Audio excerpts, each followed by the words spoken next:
After a beautiful morning sunrise flight, we took an Uber to Storyville Coffee in Pike Place for some breakfast and coffee before heading to the Post Alley gum wall to leave our mark.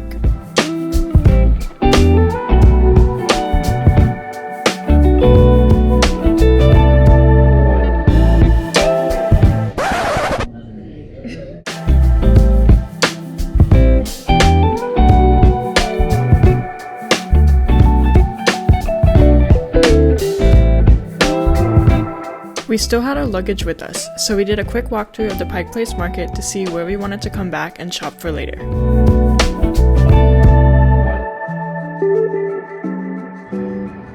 And the bird, a paid actor.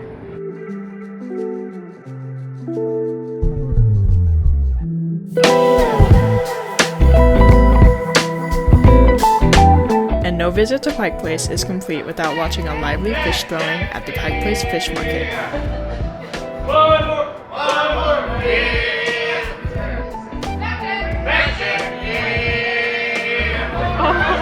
Oh God, Seattle Fork!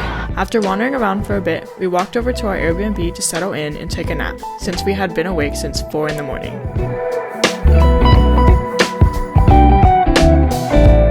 Once we were rested, we made our way to Dough Zone by the harbor steps for some dinner. This place has some delicious dim sum options, so we left happy and full.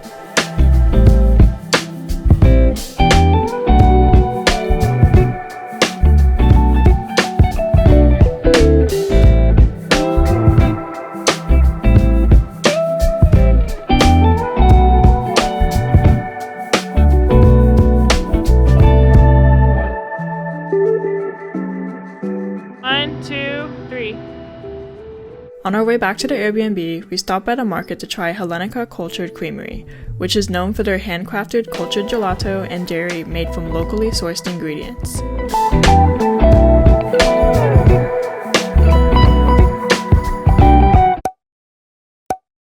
The next morning we walked over to Skalka, a Georgian breakfast spot that served delicious handmade khachapuri to fuel up for the day.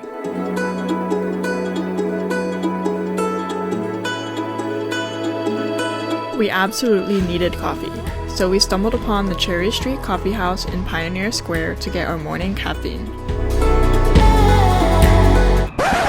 What? You can't visit Seattle without taking a ride on the ferry, so we got some tickets to Bainbridge Island to check it out.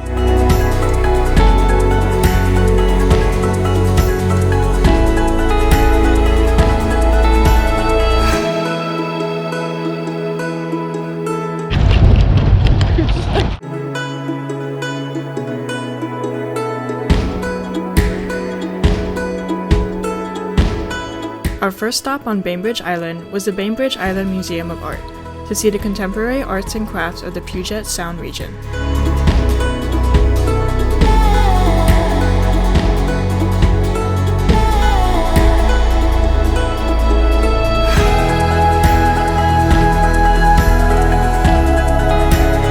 After our stroll through the museum, we found some cute shops along the street and had to check them out. We came here on a Tuesday, so some stores and restaurants were closed, but we did find Twee's Pho House to grab a hot bowl of pho, which was perfect for the cold weather.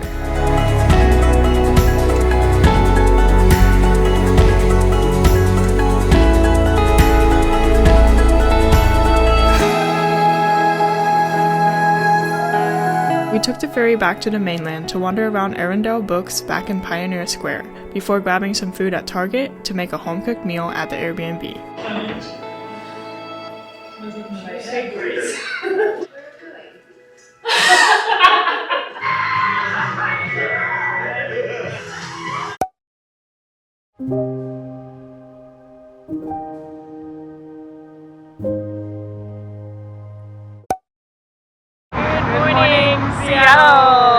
For breakfast, Biscuit Bitch was really calling our name, so we had to try it.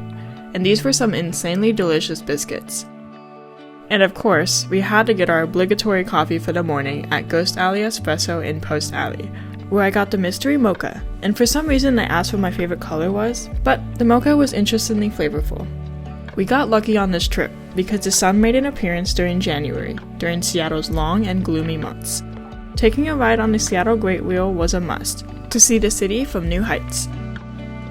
We're in the big wheel. It's very sunny and it smells like strawberries. Bruh. Wandering back towards the city, we got to marvel at the architectural beauty of Seattle's public library, an 11-floor library where it is home to over 1 million physical books.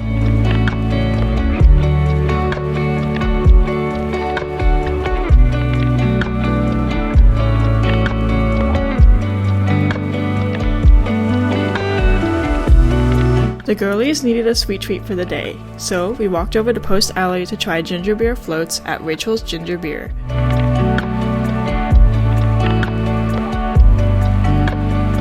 Before heading back to the Pike Place Market to soak up the sun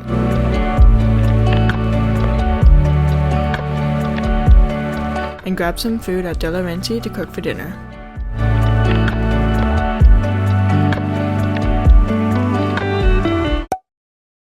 For our last day in Seattle, we made our way towards the Seattle Center, stopping at Tillicum Place Cafe for a European-style breakfast.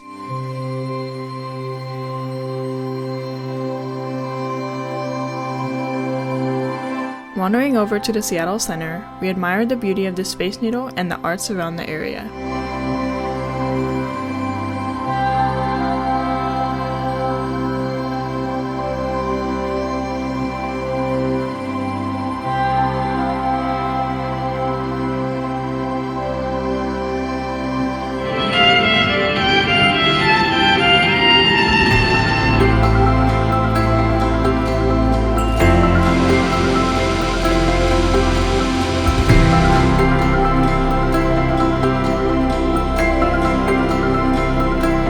Taking the monorail from the Seattle Center to the Westlake Center, we got to see some of the city from a different perspective. After wandering around the mall for a little, we made our way back to the airport for our journey home. So, until next time, Seattle!